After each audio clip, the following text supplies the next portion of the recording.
सहनाववतु सहनौ भुनक्तु सह वीर्यङ्करवावहै तेजस्विनावधीतमस्तु मा विद्विषावहै ॐ शान्ति शान्ति शान्तिः. Yoga Sutra. Yeah. I first chant the invocation to Patanjali. You just listen, and when we get to the sutras, I will chant word by word the sutras. Om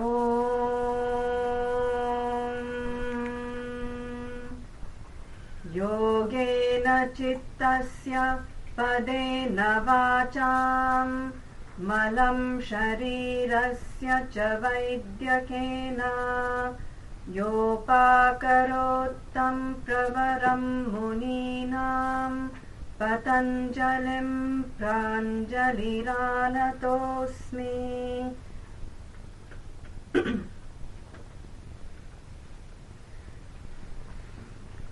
Om Paramatmane Namaha.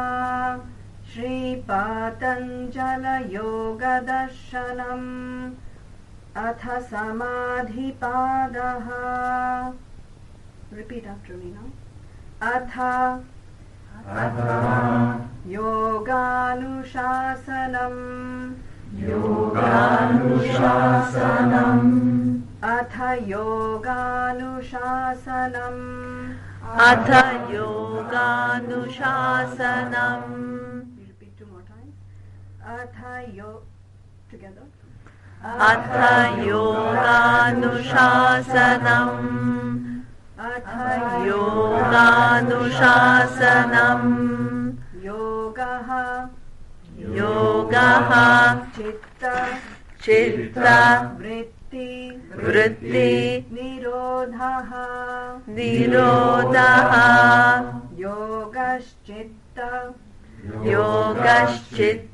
Vritti Nirodhaha Yogaschitta Vritti Nirodhaha Yogaschitta Vritti Nirodhaha Two more times. Yogaschitta Vritti Nirodhaha Yogaschitta Vritti Nirodhaha Tada Drashtuhu Swarupe Avasthanam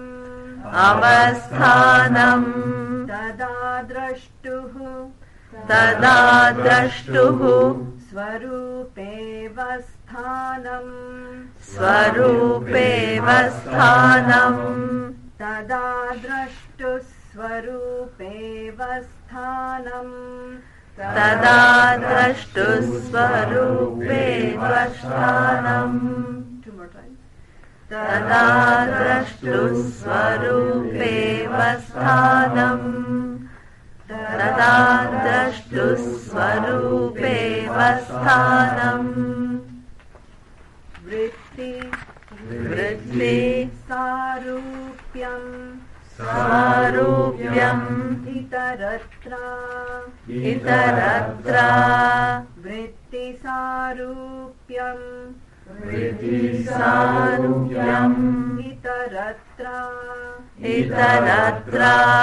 Vritti Sarupyam Itaratra Vritti Sarupyamitaratra Two more times.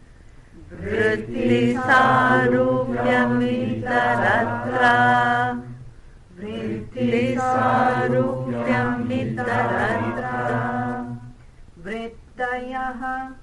Vrittayaha Panchatayyaha Klishta Aklishtaha Vrittayah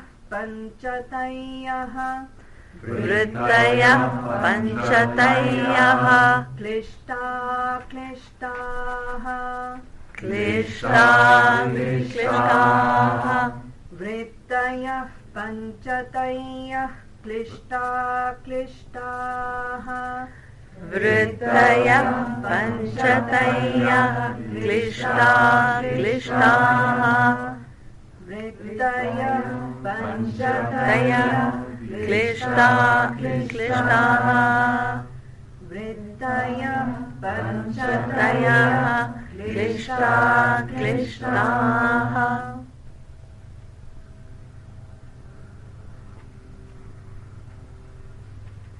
Thank you. Good, nice. So, I'm going to get up and talk and use the board.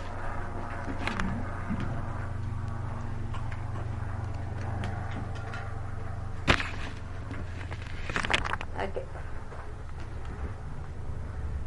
This was from yesterday. Yuta, you want me to use the other side? No, you can go on. I can go on. Okay. Okay. As you all may have heard, that we are Vedanta teachers, and you need to know the relationship between yoga and Vedanta. It's very important. We will first start with the traditional approach, and then we will slightly change it to reconcile. So suppose you go to Oxford or you go to Harvard and you want to study Indian philosophy. Then or you go to a traditional pandit in India and you want to study Indian philosophy. So what they will tell you is that Indian philosophy have 6 schools of thought. In Sanskrit, it's called Shat Darshanam. Darshana means vision, and Shat means 6 different types of philosophy. So suppose you study Western philosophy, you will have Kant, you have Aristotle, you will have different people, Spinoza, you'll have different people, and they will all think about, they're all looking into realities, they are great people, but they don't always totally see the same things, so they highlight one thing or the other. Sometimes they agree, sometimes they don't agree. So this is how things are, right? So any philosopher basically will think about the world deeply and will have different contentions of what the reality is. So therefore, there are 6 schools of thought called Shat Darshana. I think Shantala also, when she went to the traditional pandit, did they tell you this? 6 schools of thoughts? Okay. You need to know where all this fits in. Otherwise, you don't know what you're doing and how it is all connected. Okay? Now, these 6 schools of thoughts include, you don't need to remember, but you just need to know a little bit. So, the first one is what we call Nayayika.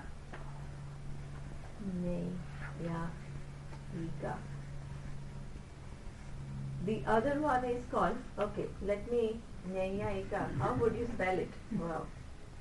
Nayayika. The other one is Vaisheshika.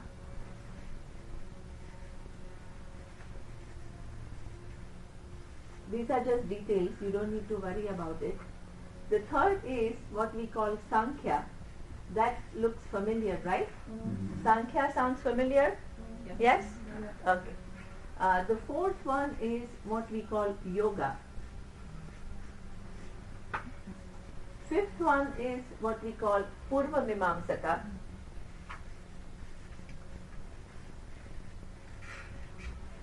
Okay, I'm writing in Sanskrit because this is what I'm used to, but I will try to do it during the break. Because you don't need to, you don't become a scholar by knowing all this. So you just need to know what is the relationship between what Vedanta and Yoga. That's why I'm doing this. Okay? And the fifth one is called Uttara Mimamsaka.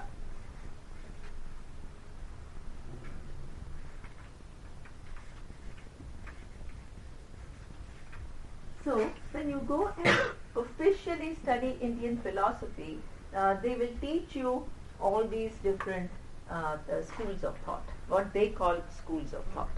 Yeah. Now, according to them, where would Vedanta fall? Anybody has any idea? Number 6. Excellent. The sixth one, which is Uttaramimamsaka, so Vedanta will fit here. What is this Uttaramimamsaka? Just see how these words themselves, they actually reveal something very beautiful and very important. So all of these are what we call Vaidika schools. What are these Vaidika schools? They all take Veda as a pramana. Veda are the books, the scriptures, and what they do is they think that the Vedas indicate the truth, and what they see in the Veda are these. Each one is looking at the Veda and they think that Veda is saying something. What they think is what it is saying. Yeah.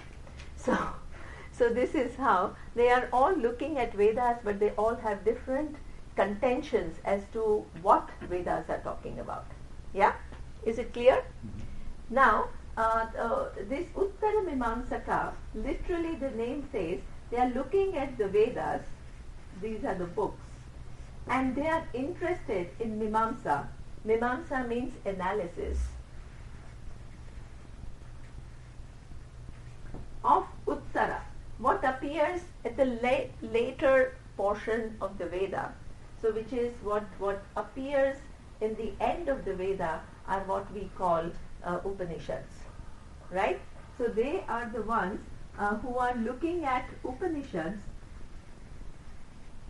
which appear at the later portion of the Veda to arrive at the truth. What actually the whole Veda, according to them, this last portion of the Vedas which have Upanishads, in that is the key to the truth of the universe. So they basically concern themselves with what we call understanding the Upanishads. So that is what we call Uttaramimamsa, because they think that the truth lies there. Yeah. The rest is Purvamimamsaka. They say, oh, this is the last portion. The first portion is more important. And the first portion of the Vedas has all the different prayers and rituals. So they think that that is the most important, and that is actually going to give you what you are searching for. So this is the difference between Purva Mimamsaka and Uttara Mimamsaka. Now, yoga is, now if you look at Veda and Vedanta teacher, we are here. And where does yoga fall? Does it fall within Vedanta according to the traditional school? No. It doesn't actually fall. You need to know that. Yeah? So it is another philosophy. Now, what we do need to know is, for any traditional Pandit will tell you that all these five have one thing in common. They all differ from each other, but they have one thing in common, and that is that they are Dvaita philosophies. Duality. What do you think is a definition of Dvaita duality? What according to you is definition of duality? You have a subject and an object, so there's separation. Superb. Duality actually means there is a separation, right? And what is that separation? As Tobias says, there is a subject and object separation. Okay? What else could be duality? Can you come up with any other ideas of what could be duality? There's God and the world. Superb. Excellent. Duality can mean subject-object division. It can mean, excellent.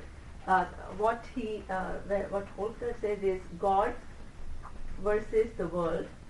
That is also duality. God is one entity. World is another entity. Superb. That makes it dual. You understand? Dual means there are two or more. Yeah? So that means fundamentally there is a difference between a God and the world. What else? What else? Can you think of anything else? Black and white. Yeah, okay, so that's color. Within the object. Okay, so what Sahaja is now saying is that not only there is a duality between what?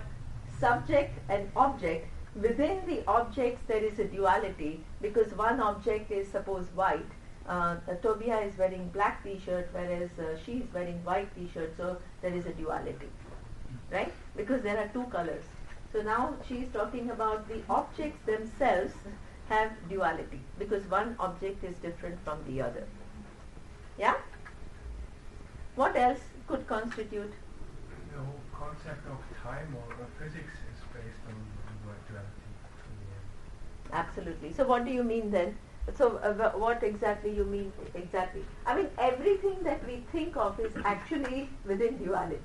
All the disciplines that we have are within duality, right? You don't think that you are the stars. You don't think that you are the planets. You don't think that you are the laws of gravity. So they are all seeming different from you, and we study them. So as you said, every discipline is actually within duality. Perfect. Yeah? But can you think of anything else? Time and space.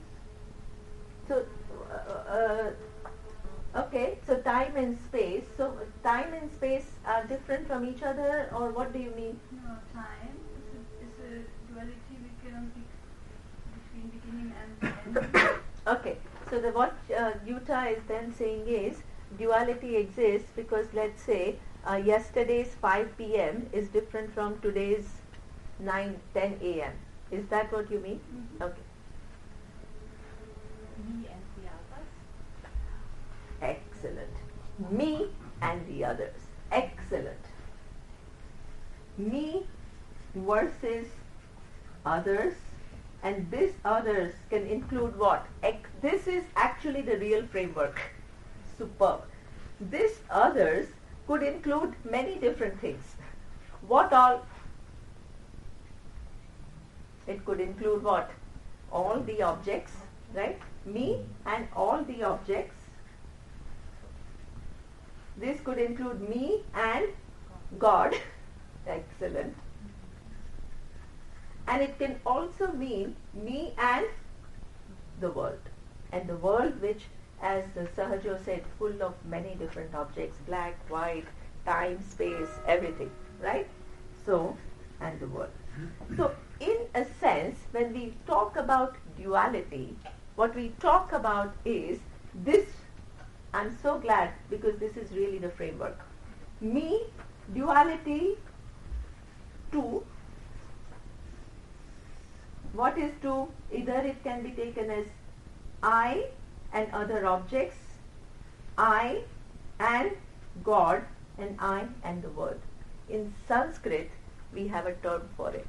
Very interesting. What is duality? You need to define. Otherwise, you are not clear what duality means, right? So what it means is Jiva, Jiva, Bhedaha. Bhedaha is difference between me and everybody else.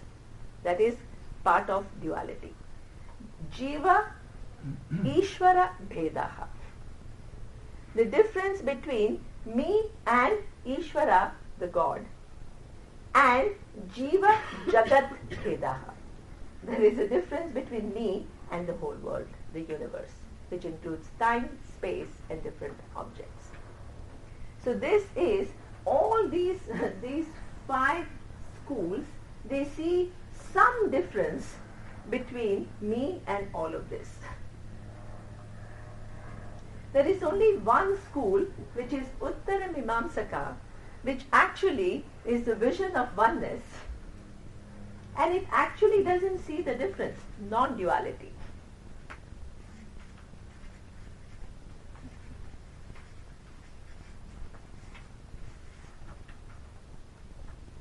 How is that possible?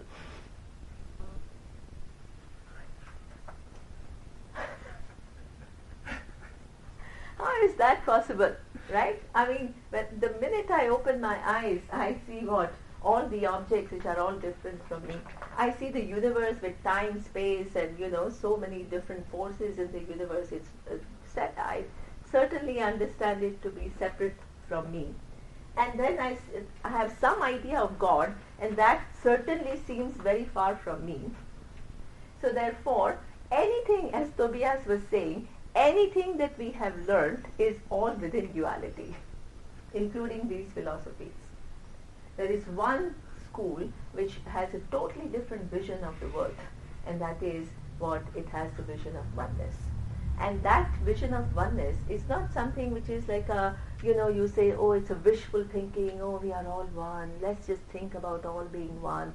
It's not like floating with some beautiful ideas. This vision of oneness, this school of philosophy teaches rigorously. It makes you see that in spite of seeing all these varieties, actually they all resolve into one. So this is what we call Vedanta. Now, why as Vedanta teachers we would want to teach you Yoga Sutras? Because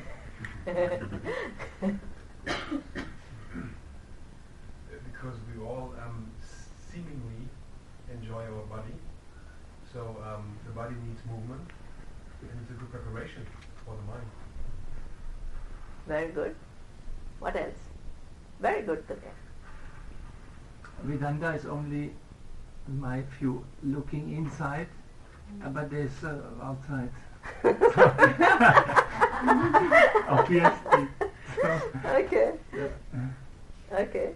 That's good. Okay. So you can't spend your whole life looking inside. What Narayan is saying is, there's a whole this world, time, space, objects. You can't just totally ignore it, right?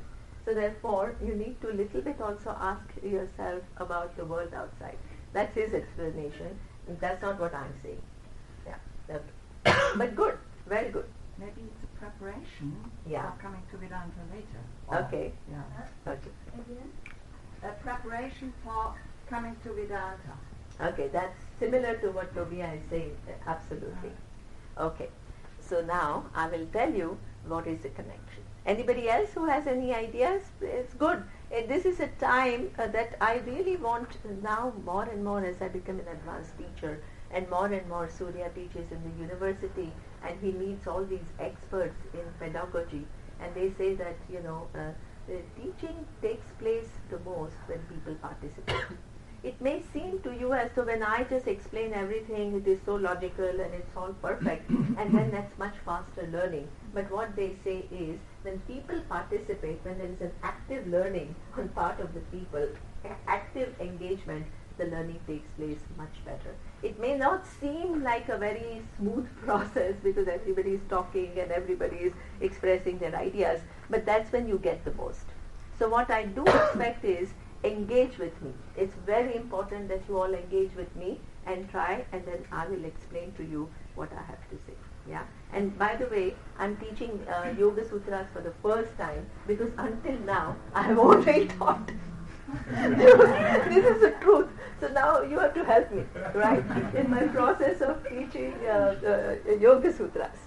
So because I have only taught these texts, and I'm first time teaching this. Now I have to give you a background of what, according to us, or according to my teacher, who's Swami Dayananda. Where is he? In the front. Oh, he's in front. Okay, Swami. He's there, he's on the right. Okay. Yeah. Wonderful. Okay.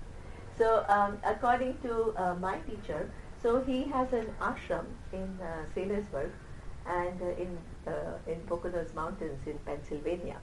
And this was in 80s how yoga was so popular in the US, right? In 80s, now it's so popular in Germany. I don't know when did it start in Germany and Europe, the yoga being so popular. After the people going to India, hippies. Oh, since 60s? Yeah. Oh, wow. Even before that. But Even before that? then the Okay, mainstream. great. But there are different waves or periods, I would say. Okay. And the actual period is more about sense, I would say. People losing sense, or they are searching or longing for sense in life. Uh-huh. And it looks like something you can do, Okay. To fix your life. Mm-hmm. Kind of. I mean, it's a weird idea, but in the end. Okay, so that means see, the point is, I'm just going to tell you why I'm teaching Yoga Sutra, right? So that means that in the 80s, when yoga was very much in fashion in the US, there were a lot of people who were studying yoga, and my teacher had started the school of Vedanta, and there were a lot of people who were doing yoga very rigorously. They wanted to know a little bit because they understood that yoga is not just about physical exercise. There is a very deep philosophy behind it, and they wanted to know what that philosophy was. They got a little bit curious, right? Because these physical asanas and pranayama that we are used to see in yoga schools, they are part of a very big thought. As I told you, they have thought about all of this, and they are talking about something much bigger within which the yoga asanas and pranayama fit in. So all those people who were practicing yoga, they got a little bit curious about what is this great philosophy which is actually holding these practices. So they wanted to know, but they went to some teachers and they didn't get much clarity about what this. It all seemed very tough, very hard and very esoteric and very unapproachable. So they came to my teacher because he was a brilliant thinker and a very, very, not just because he is my guru, but he had a mind which was just a brilliant mind, right? So they all came to him and said, Swamiji, there are all these sutras, yoga sutras, can you teach us those yoga sutras? Now, if you go to any traditional teacher who is a teacher of Uttara Mimamsa, the Vedanta, what will that person say? Exactly. Just, I don't know, right? It's not my school. It's not at all something which is concerning what I'm saying. It's a totally different school. And this is a duality, Dvaita school, and I belong to Advaita school. So certainly I cannot teach you that because it would be opposite, right? So therefore, any other teacher would just dismiss it. My teacher was different. Go ahead. Question: isn't there oneness in the Yoga Sutras already? Because there's samadhi. Yeah. Concept of oneness. There is samadhi, but they have some kind of a difference between what we said. It actually, yoga comes from Sankhya school, and if you have technical things, if you want to know, there is one thing called Purusha, and the other one is called Prakriti. Now, according to yoga and Sankhya, what has happened is that Prakriti and Purusha are two different separate things, but we live with a confusion between Prakriti and Purusha. So the Samadhi is, you are just established in this Purusha and you are away from Prakriti. So even though Samadhi is an idea, but it's still not oneness because you are separating yourself from Prakriti and you are staying as Purusha and not getting mixed up with Prakriti. So it's still a school of duality. Yeah? Okay. Good question.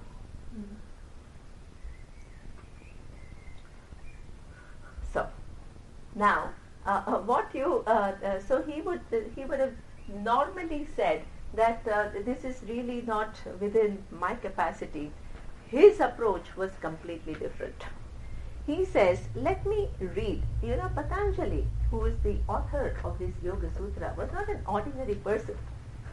He was a brilliant person, and in these short sutras, which are about 196 sutras, he had said something what he saw. When he started looking at these sutras, he was struck. He was struck by that, oh my God, this Patanjali and Vedanta, the same sutras you can actually use, they fit perfectly with Vedanta vision.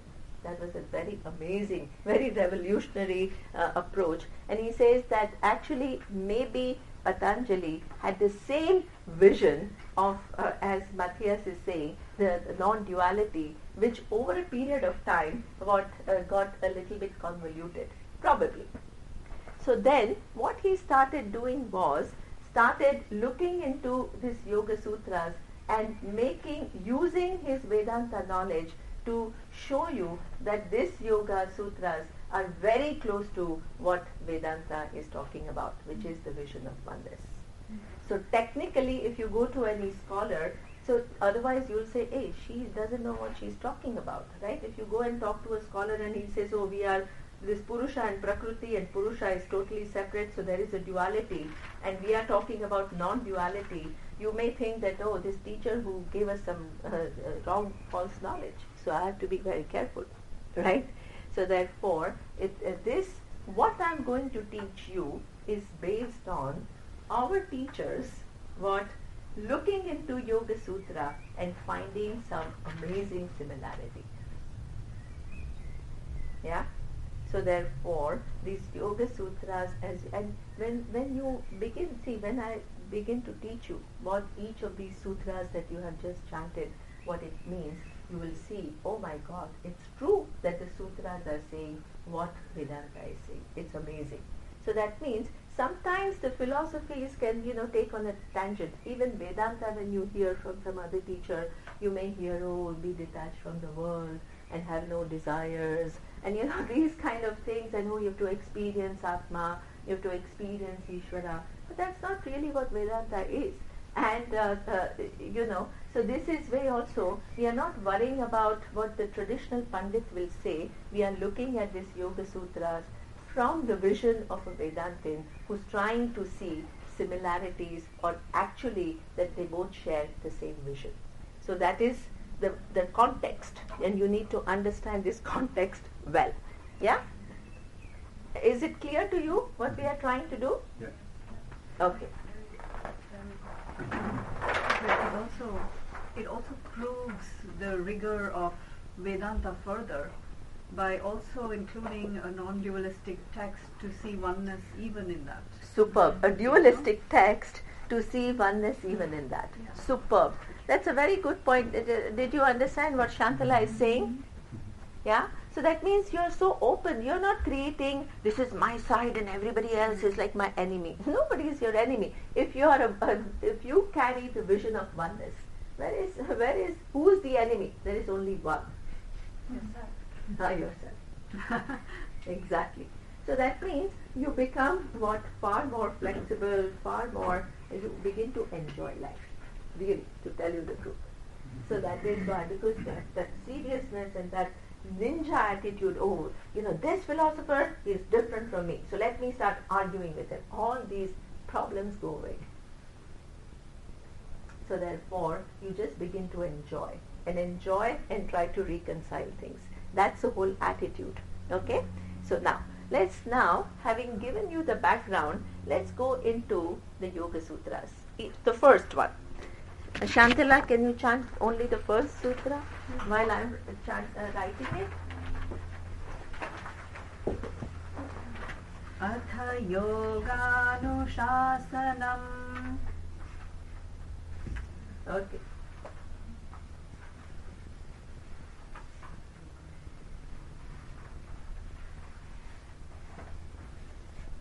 Okay. Atha. So what is you have all the paper. So now you know Atha. What is the meaning of Atha? Now. And yoga is the yoga, and is what the teaching is beginning. What the preparation. So what it says, the traditional teaching of yoga begins. Okay.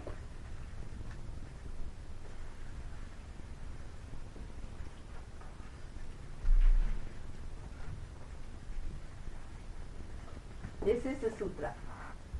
Yes? Atha, now, the traditional teaching of yoga begins. Yeah? Okay.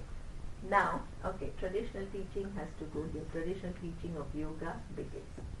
Now, before you study any discipline, there are 4 things that you need to know. Right? See, suppose you go to a school and study, let's say, biology.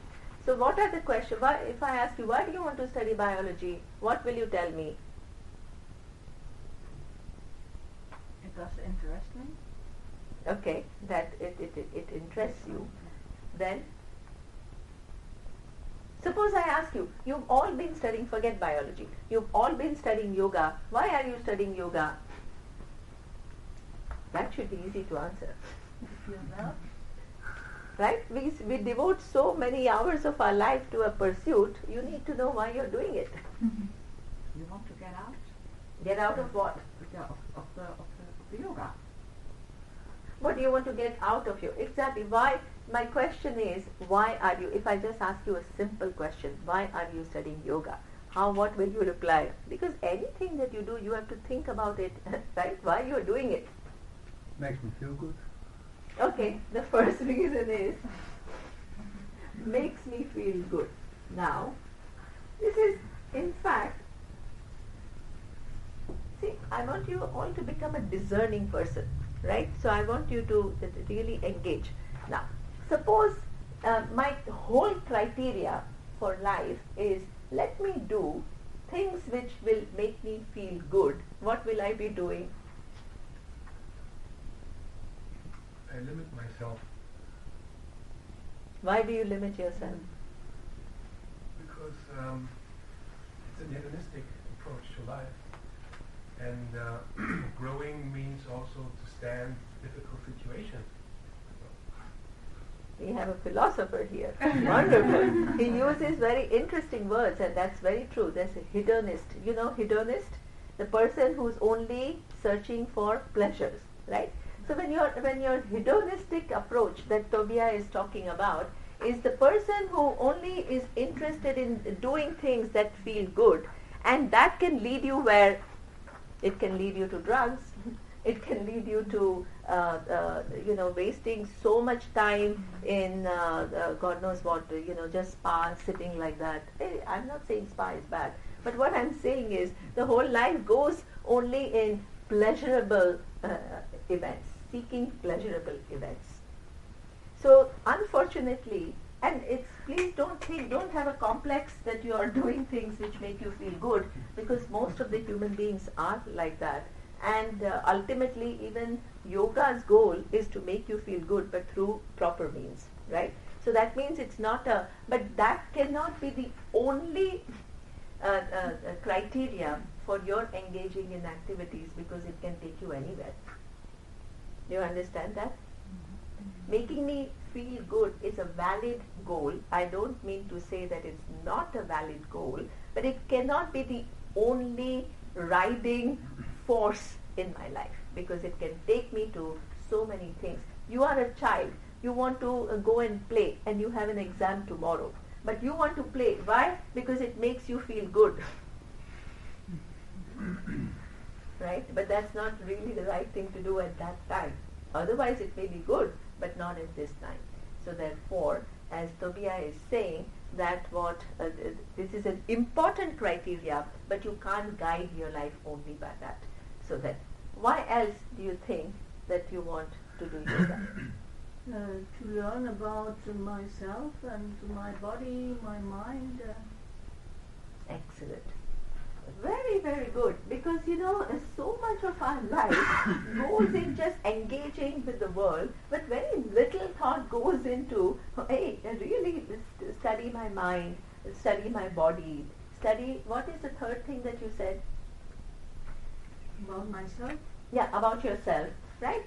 So that means, this is a very good, so that means, it's an inquiry based, very good.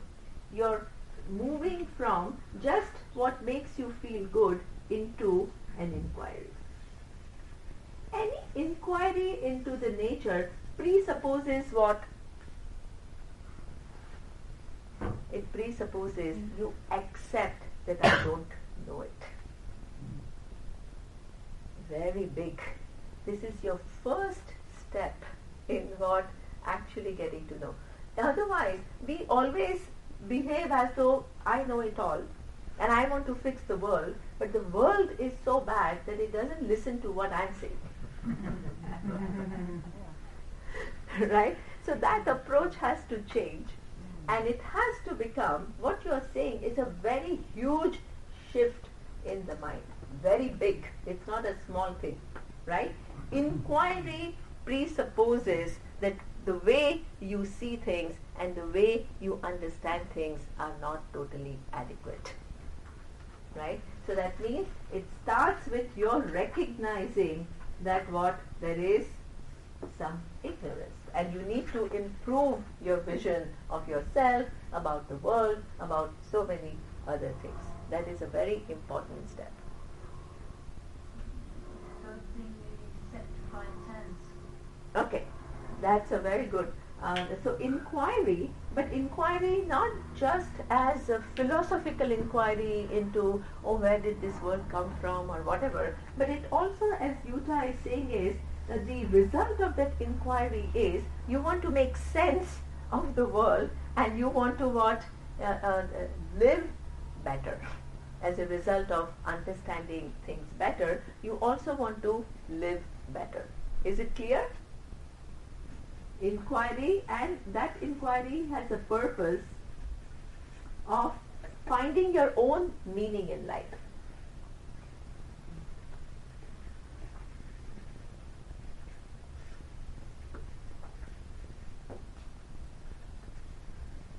Yeah. And the way that those three things also translate into action in the world. My God, you guys are superb. You've done the whole sutra now. Excellent. And not only you want to find, as Anya is saying, the meaning and purpose, but you also want to live differently, right? You don't just want to kind of say, okay, now this is the meaning of my life, but then what, right? You just sit and only think about meaning, but if you don't change the way you act, then that's still not complete.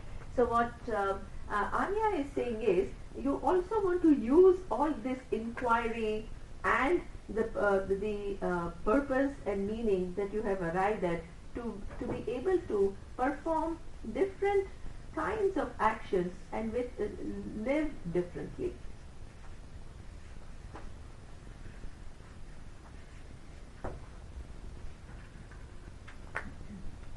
Now, let me see what Patanjali has to say is, now I think you guys have come up with on your own. Okay. So that means what he says is, when Patanjali talks about now the tradition of yoga begins, he makes it very clear that any traditional teaching of any sort should include certain clarity. It should begin with a certain clarity. What is the clarity? The clarity is of fourfold. One is, what is the end that I am trying to achieve? Second, what is the means for this end? Third, what is the necessary preparation? And the fourth, what is the application, as Anya was saying? Application. So when you are studying yoga, and Patanjali has written this 196 sutras, he tries to answer all these questions. Right? What is the end that you are searching for? What is the means for this end? How do you prepare yourself for this end? And what is the application? How your life will change? Let me just now. These are the traditions approach. Let's match what you said into this. The end. What is the end? Where will you? What if you were to put the end that you have goal in mind? What is the end that you have in mind? Number 4. To change my life.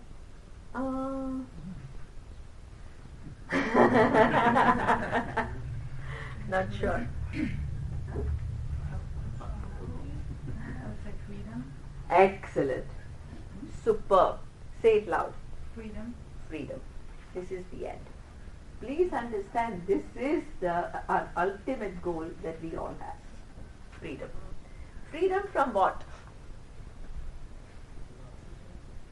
From dependence on objects. Superb. There is our freedom, the way we live our life, depends upon millions of things, including the weather, right?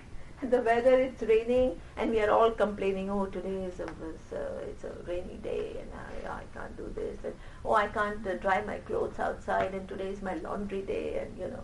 So that means what happens is our freedom, we have given it to what? For us to feel free, the power we have given it to the world. That's how we are all searching for freedom. The end for actually not only people who are studying yoga, for everyone is freedom. Just 1 second.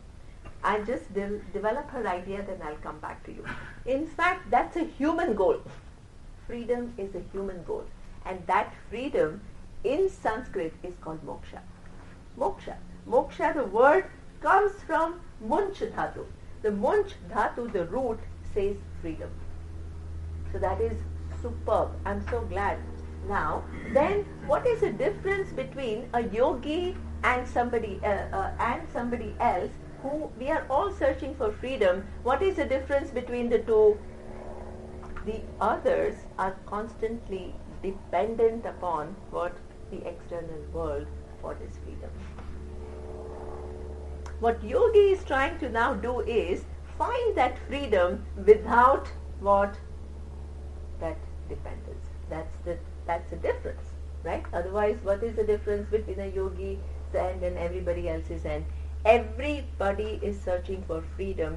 Yogi is trying to find that freedom which is independent of what? How the world works. So that means the freedom and non-dependence on other things, right?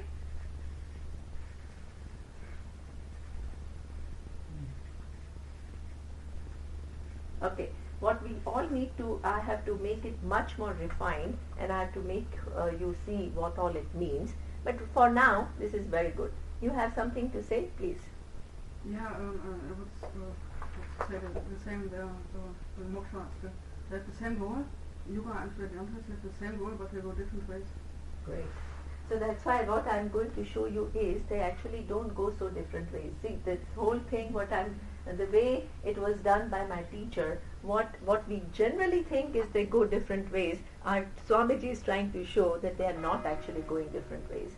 Patanjali is talking exactly what Vedanta is talking about. Or they are both talking about the same thing. Let's not even say, oh, Vedanta is superior and Patanjali is saying what Vedanta is saying. What he is trying to show you is it's the same thing that we are talking about. Yeah? And based on this vision, what happened is one of his students, he has prepared a book. What is the name of the book? Yoga Sutras. By whom? Aruna. Anand Kelab. Yeah. So he is one of Swamiji's students, and I have also taken his notes because, as I told you, I'm teaching for the first time. But many people told me they try to read that book and it's very complicated, so I'm trying to make it easy for you. Okay? Yeah. And what's known samadhi? Oh, no, yes, we'll come. This is the last. Well, you'll come to know what samadhi is. Wonderful. Okay. So, see, samadhi is the ultimate. Okay, wonderful. So, in fact, this freedom that Vedanta calls moksha, right? The yoga name for that could be is what? Samadhi, which is the ultimate freedom that you are searching for. So that means there is a difference in terminology, right? Vedantin will use the word moksha. The yoga person will say, what is your end goal? And I'm so glad you said it. I thought you were asking me to explain what is samadhi. But okay, good. That's very good. But a yoga person, when you ask, what is the end that you are trying to achieve? They will use a different word and they will use the word samadhi. But actually, what they are really referring to is freedom. Yeah? So this is why what happens is, if you don't have a big vision, you get what? Caught in the differences. But if you have a bigger vision of reality, you say, yes, these terminologies may sound very different, but actually they refer to freedom. Yeah? Anybody else had some? The yogi would say kaivalya. Sorry? Kaivalya. Kaivalya. Yeah. So Kaivalya, actually, it's a very interesting word. See, you all have learned all these Sanskrit words. I'm impressed. Kaivalya. You need to know. It is actually, every Sanskrit word comes with a certain meaning, intrinsic meaning. The words and the roots themselves tell you the meaning of what it means. It is kevalasya bhavaha. Kevalasya bhavaha. Bhava is the nature of being kevala. Kevala means only one. So when you're actually talking about kaivalya, you're talking about oneness.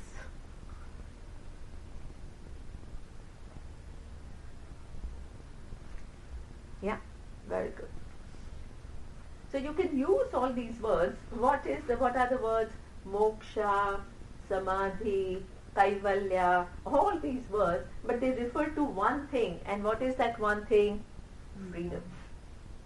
Now, so when Patanjali is going to talk about yoga, what he is trying to establish is ultimate goal is the freedom.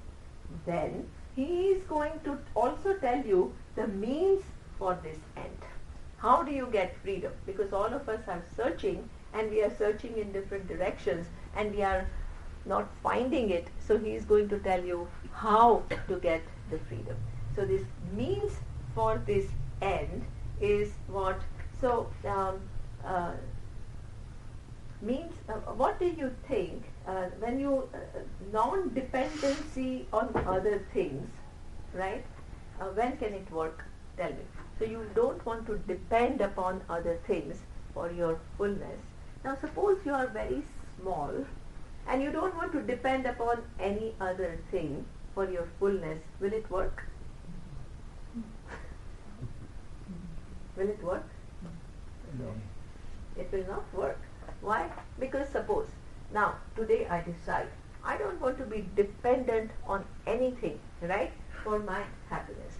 So that means the food, whatever comes, whether it comes or not, it's okay, right? Then whatever happens to me is okay. I feel I'm small and I try to artificially give up what we call the attachment to everything else. Do you think I'll feel full? I'll still feel small. Before I felt small and I had a few things that I could use as a crutch to help myself from time to time. Now I still feel small and I don't have anything else. I'm left with this feeling of smallness and I don't know how to help myself. And one starts pretending is something else. Exactly. So that means you then, this is what we did a seminar in Belgium, and there was a psychologist, and she says that just as all of us carry a persona, the spiritual people also carry a persona. What is that persona? I'm not affected by anything. Right? I'm not connected. I'm detached from everything. I have no desires.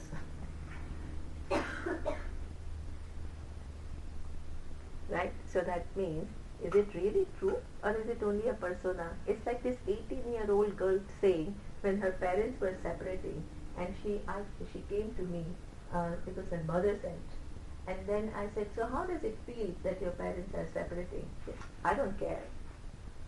This I don't care, is it the truth or is it a persona?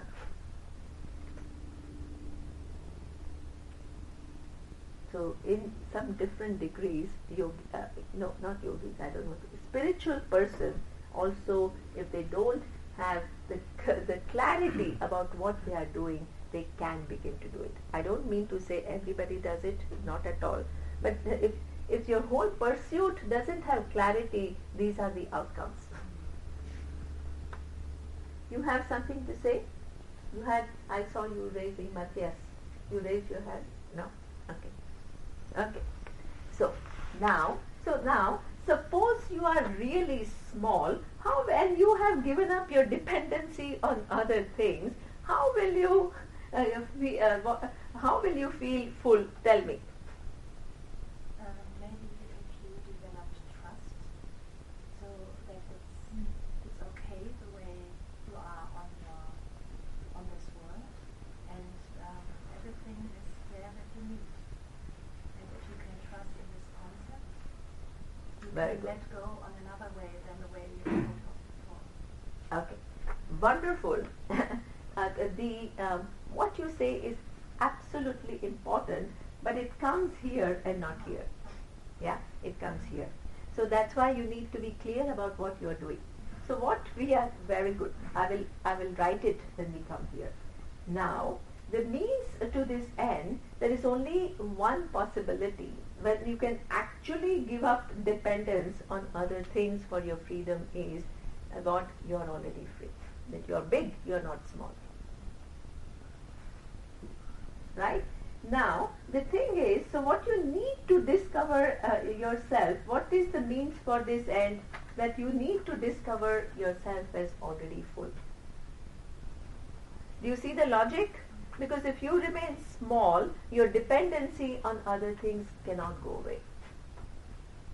So as a result of this thing, you need to discover yourself as the whole. So we have in Vedanta words like Atma is Brahman, Atma is Satchitananda. In yoga, what is it that you have?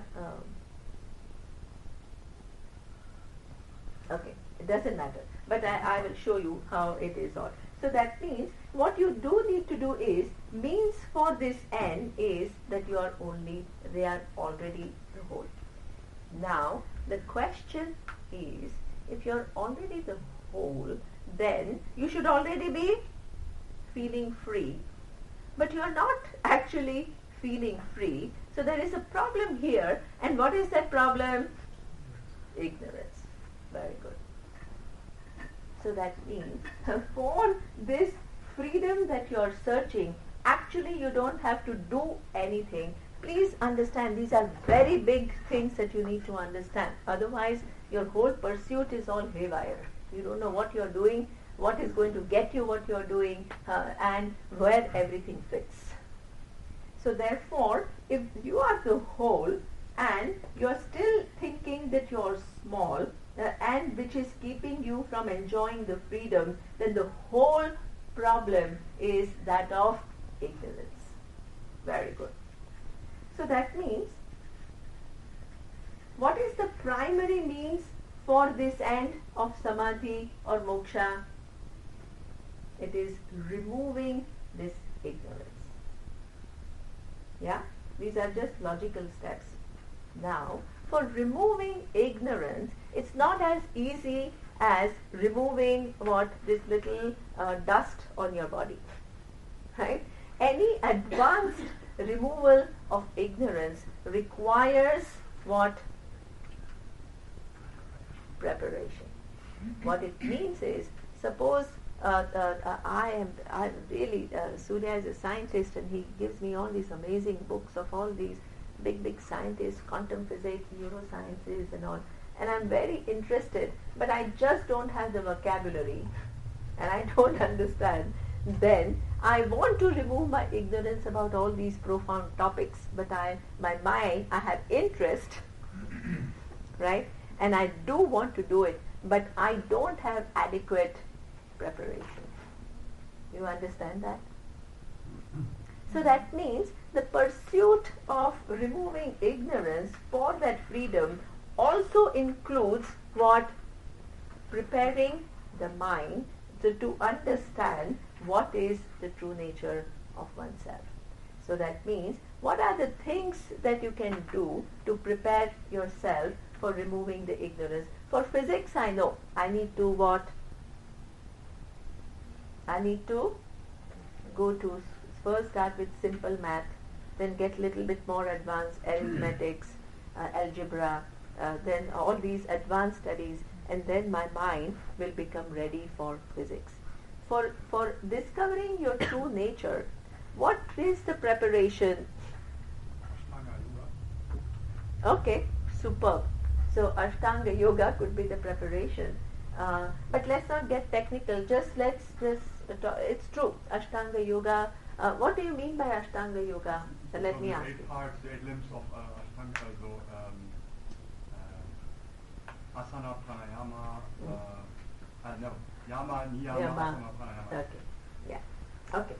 So that means wonderful. One way that you can talk about it, this is a technical way to talk about it, is that all these different practices, superb, will actually prepare you for what we call freedom, which is named as samadhi. Right? So if you look at, samadhi is not a preparation. Understand that. In Patanjali's words, the freedom that you are searching, which is called moksha in Vedanta, is called samadhi. So the Ashtanga, what is the last thing which is mentioned? Yama, niyama, samadhi. So samadhi, don't put it as preparation. Do you understand? When he's talking about samadhi, what is he talking about?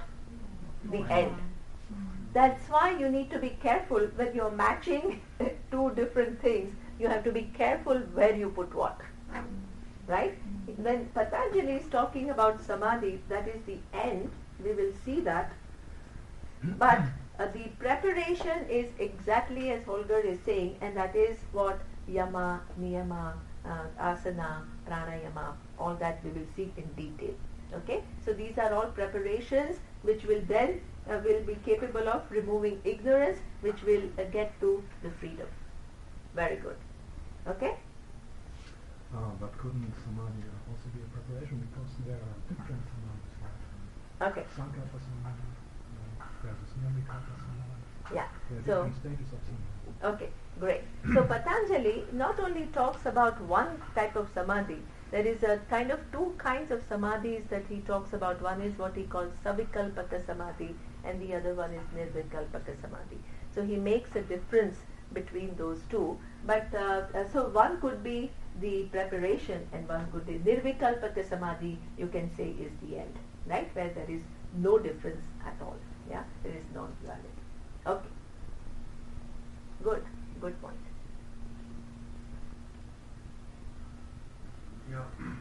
What else could be the preparation?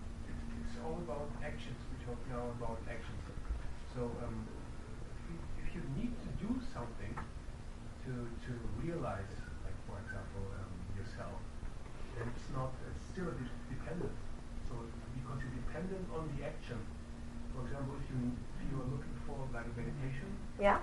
and you need to prepare yourself while you're doing yoga, for example, you're dependent on the yoga to get the meditation, for example. With the samadhi, is still the same. So it's the same with Zen Buddhism or anything else. Why do you need to meditate for 30 years just to realize that you don't need to do anything to be in that state? So, of course, there's preparation, maybe, but maybe it's only the idea that I need to prepare myself for that goal I'm going for. Maybe this is the only problem we've got. The idea that there is a preparation? action. No. Okay. So now he is asking, is the preparation really needed, or is only the idea that the preparation is needed that keeps us, So that's a very good question also. This is very, very relevant, right? Because what he is saying is, suppose I keep telling myself, right, that, I need preparation, I'm not yet. So what you actually are telling yourself is, I'm not yet prepared. And when you keep telling yourself, I'm not yet prepared, what will happen to this ignorance? Are you confirming ignorance, or are you trying to remove ignorance? What? You're confirming ignorance, you have to understand. But you're still feeling small by your own messages, I'm not yet ready, I'm not yet ready. So many people come to Vedanta and they said, this is just the beginning, I have many lifetimes to go before I understand what is moksha. So that itself, that thought itself will make you not strive. That is true. But let's take a counter example of what Tobia is saying, And suppose I'm really not prepared and I pretend that I'm prepared. Then I'm an actor. So then what happens? I'm an actor. Then you're an actor, exactly. So that means, suppose I don't understand a word of what algebra and I have the best teacher of physics who's showing me all these intricate thinking, and I pretend, yes, I absolutely get it, right? And then, because I want to believe in myself and I want to know that I can do everything, right? And so that is another problem, right? Because there is certain things which actually do require a preparation. So that means both these thoughts are a problem. If you think that without doing enough, and this is something Tabia is so common, because as you will see in Vedanta, what is the starting point of Vedanta is the same as I just showed you. Atma is already the whole, Atma is already full. Now suppose when we were studying it, we were in Sanskrit class, right? And two people are talking to each other, right? And suppose she says, hey, please don't talk because I'm getting disturbed. I'm trying to listen to the teacher. These two people will get so angry with her. Who are you to tell us anything? Right? So that means that they are not sensitive to her needs of listening to the teacher. They start fighting. Now, suppose, not Narayana really, but suppose Narayana comes and looks at this scene and he tries to resolve it and says, why are you all worried about anything? Atma is already free.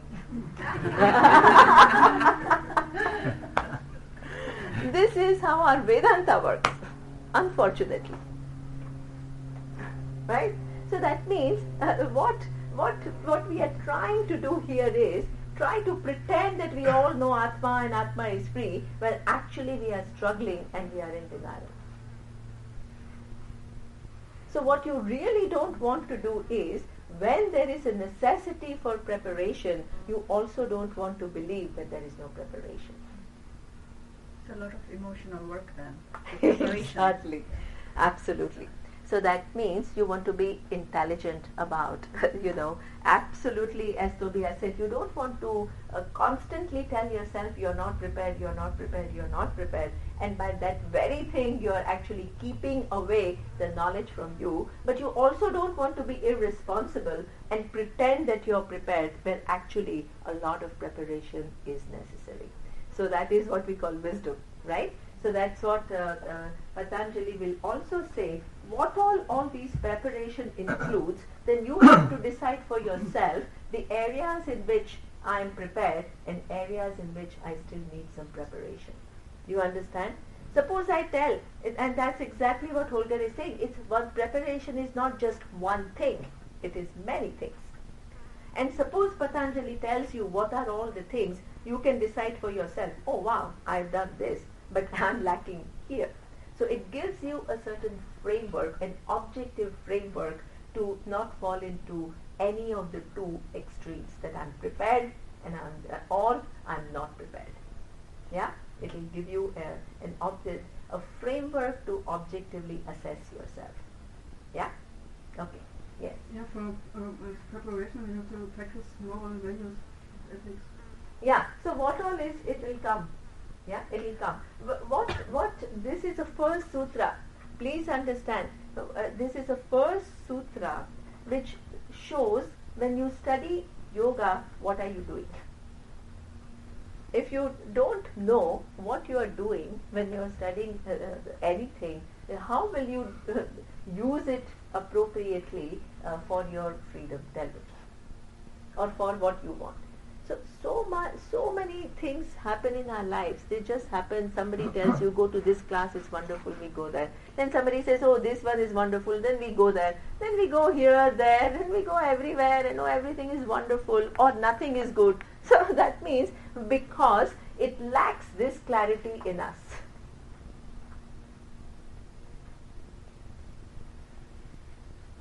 When we ourselves are not very sure what we are searching for, what is the means for getting it, how do I prepare myself, and what is the application, till then you'll keep going here and there.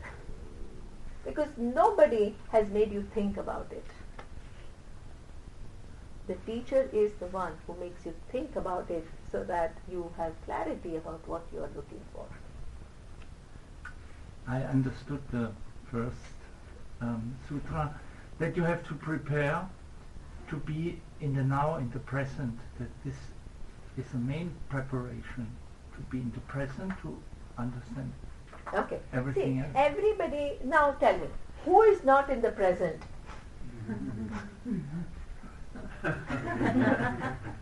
Raise hands.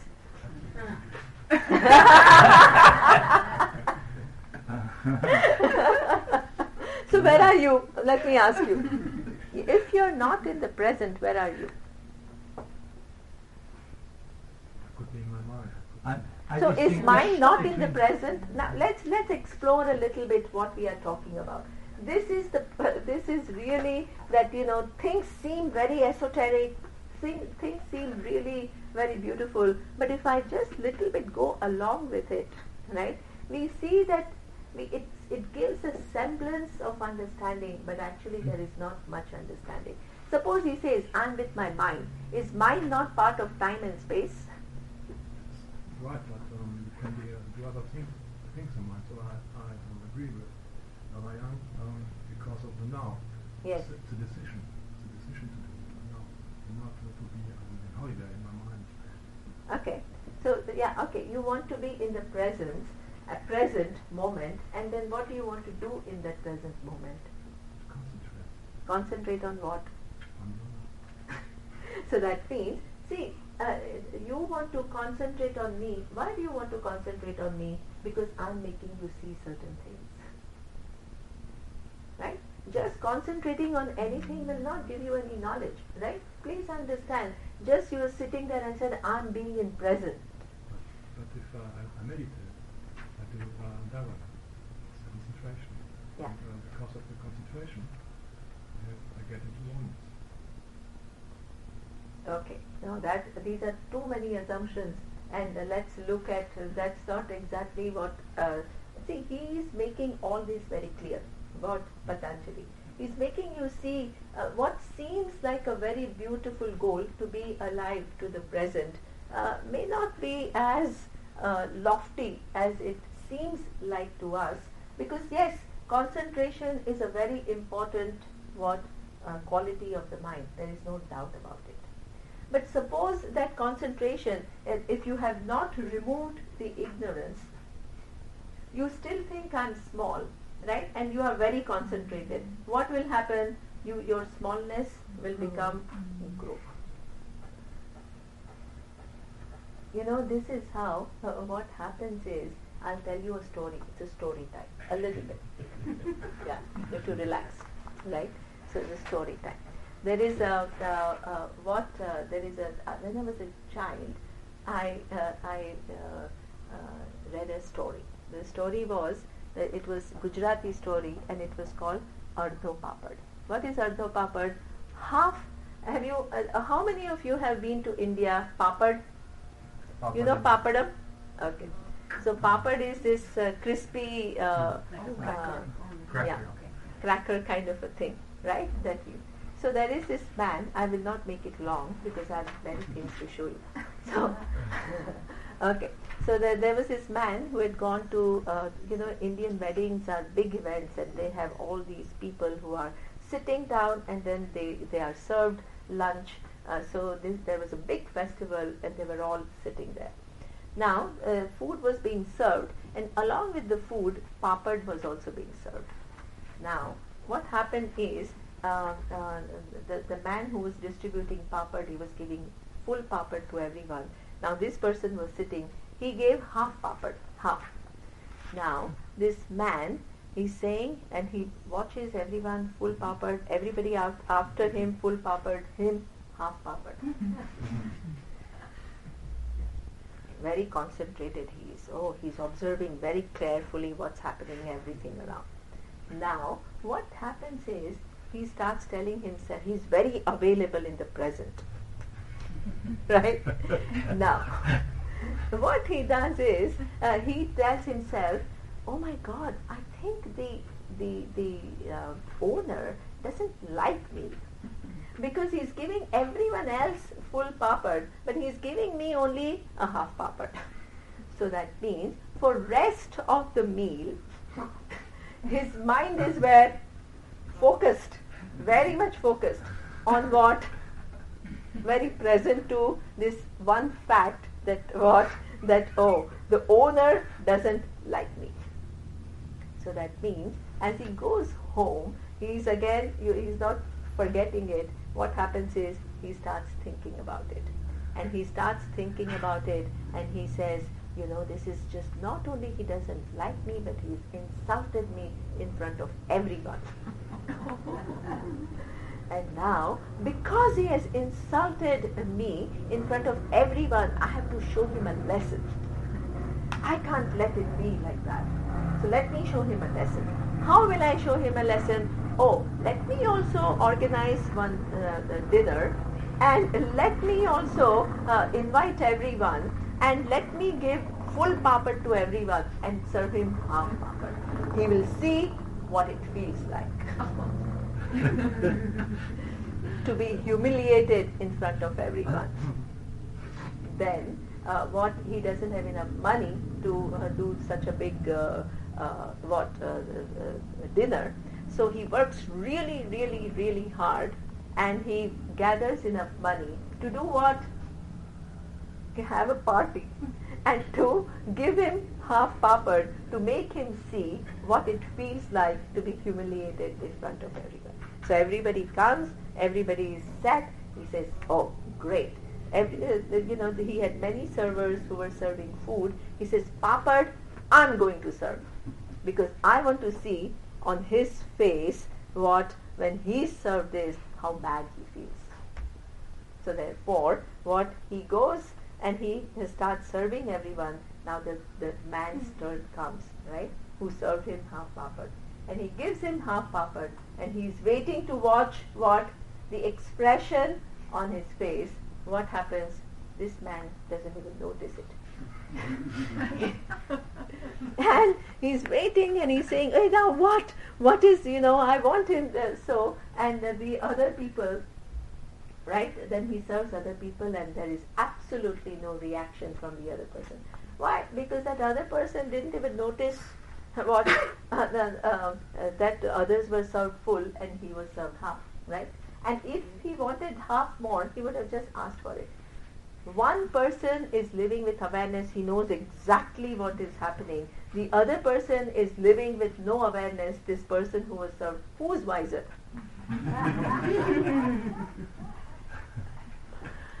One thing we need to understand is, this is a very critical thing. If you have not removed ignorance, and you are just quiet and concentrated, every interpretation is from that ignorance. This is why you need to be very clear as to what is the end, what is the means to this end, what is a preparation, and what is an application. If you don't have clarity, you will do anything and believe anything. What are the primary means and what are the secondary means? Secondary means, we don't mean to say they are not important, but they are supporting. But if you start thinking that they are the primary means, then you work with basic confusion.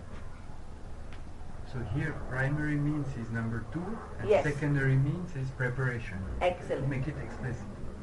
This is the primary means. So this is exactly what I had, she said that the freedom is removing dependency. Look at all the logic. They are irrefutable logics, right? How can you remove the dependency on other things if by your own definition you are small? You can't remove your dependency.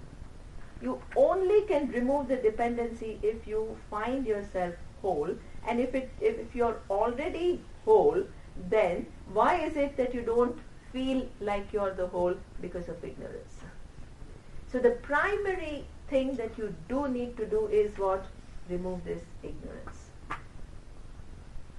And for removing this ignorance, you do need some preparations. Neither you can tell yourself that, oh, I don't need any preparations, nor you can always say, oh, I'm never prepared. Both are problems. You have to use this preparation intelligently to help yourself, to really prepare. So, preparation, and as a result of this preparation, so what did she talk? I think she talked about something beautiful which fell in preparation, and that is what? That trust. Beautiful. Beautiful word. Trust. Trust in what? Excellent. Preparation includes what? Trust in yourself. Wonderful. Trust in yourself. What else? Yeah. Ishvara, or like God, you could say. So that means The element bigger than myself. wonderful. So that means, suppose you trust in yourself, and because of you know, this is something which happens very commonly in what we call in Neo-Vedanta schools, where they say, oh, you're the whole, so anything that you think of, what? The universe conspires and gives it to you.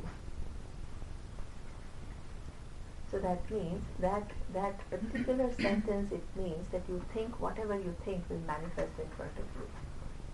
Is it true? Not really, right?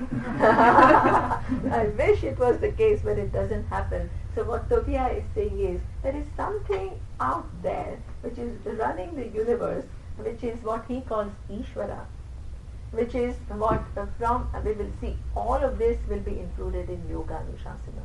When you are studying yoga, Patanjali will show you all these very systematically. Right?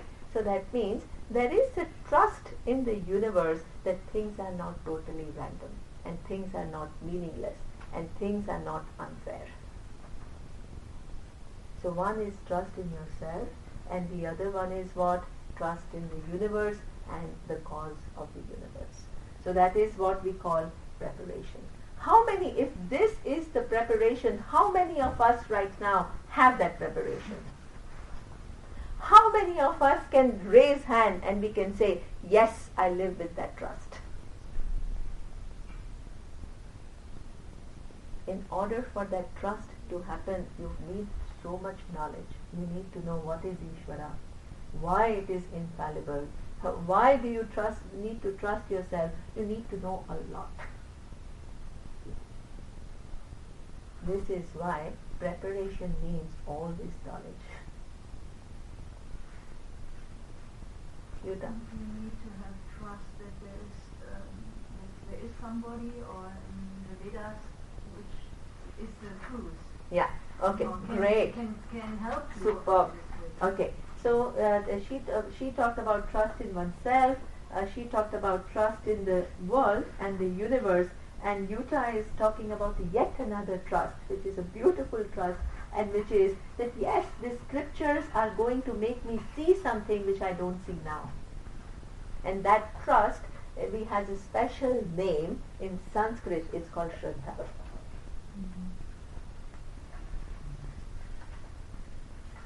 And it's pretty tricky because we are used to manipulation. Yeah. There's so much manipulation going on. Superb. So it's really hard to separate the lie from the truth. Even if it's like even if it's only for a certain situation and not an absolute truth. But we are so used to manipulation that we even don't realize that we manipulate. So how can you trust on any scripture when you are always misguided on? Great. This is it's so true. Suppose, right? One of the easiest ways to say is suppose I come, as some Indian with big tika and a big lovely sari and, an orange sari and, and all sounding like this and all. Then what you will think, oh, some big Mahatma has come from India. And then you'll start giving my words a lot more importance than just like this, So without so that means this is how the mind works, as Tobias is saying. We get so influenced by it's all our subconscious. Who do we put our trust in? It's all based on superficial things. And because it is based on superficial things, we are so gullible. Anybody tells us any story and we start believing it. Who is a real teacher? Where do you have to, this is very, very, you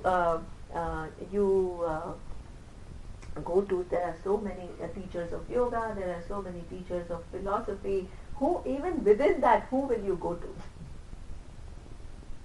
Right? So that means that word Shraddha is not blind faith. The word Shraddha is much more than a blind faith. It means two things. It's a very, very important. I'm so glad that preparation, that Shraddha in the scriptures, that they are saying the reality. That means there are two things that the scriptures have the responsibility to make you have Shraddha in it. One is, it has to show you the vision of the world and yourself, which you yourself cannot have it on your own. That is the first job of scriptures. If all this you yourself was able to figure out, you don't need Patanjali.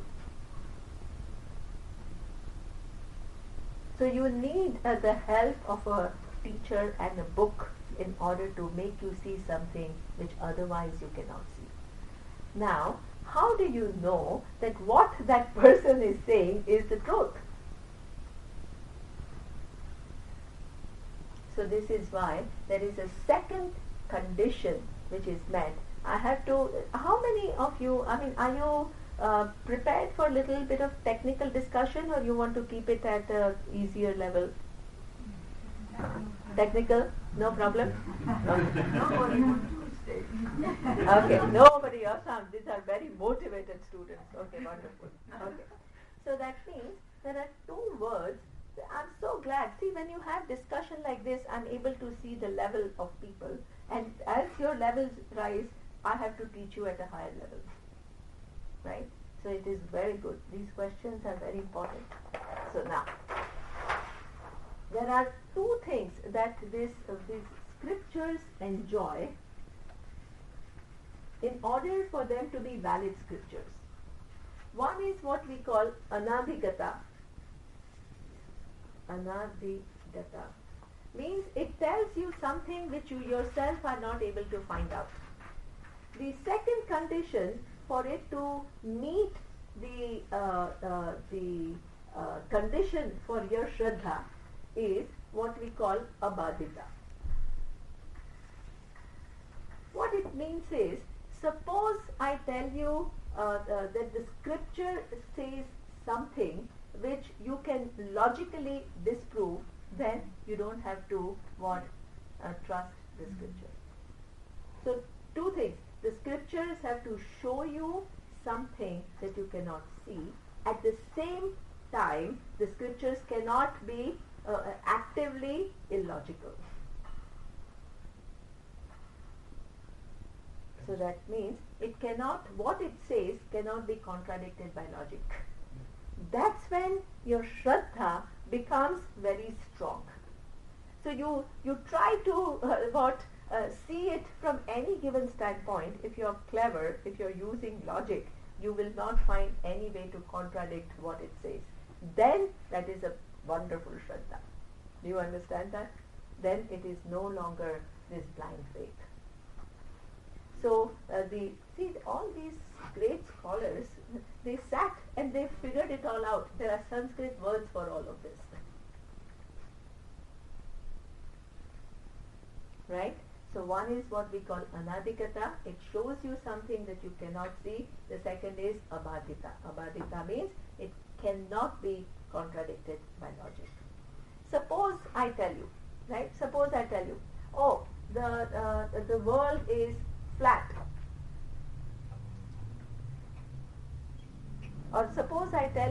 that the Vedas are saying that the world is 5,000 years old, suppose. Can it be contradicted by logic or not? Right, easily. So therefore, what you can't believe, you can't say, oh, I have Shraddha and I'm just going to continue, because it is contradicting something that you already know logically. So this is why the scriptures, in order for them to get the status of having the ability to show you something, you have to use your brain. And you have to say, hey, this is what the scripture is saying. Let me see if I can find a counter for this. And if you are really careful and you are really honest in that inquiry, you will see that what scriptures say is unshakable. If the teacher is good, if the teacher has understood what sometimes the scriptures are saying the right thing, but the teacher hasn't understood. And the teacher just gives all these big, big words, big, big lectures. Right? And if that's why many thinking people cannot take what most of the people are saying, because they can see the contradictions.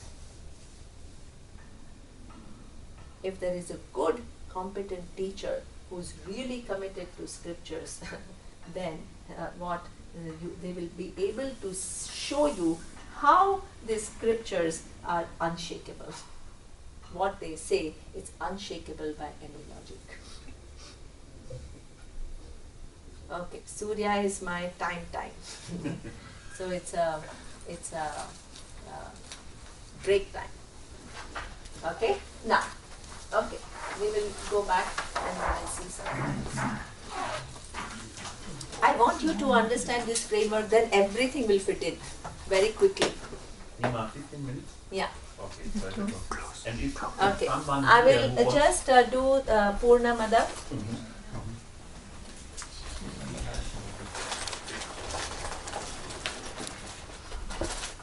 Om Purnamada Purnamidam Purnat Purnamudachyate Purnasya Purnamadaya Purnamevavashishyate. Om Shanti Shanti Shanti.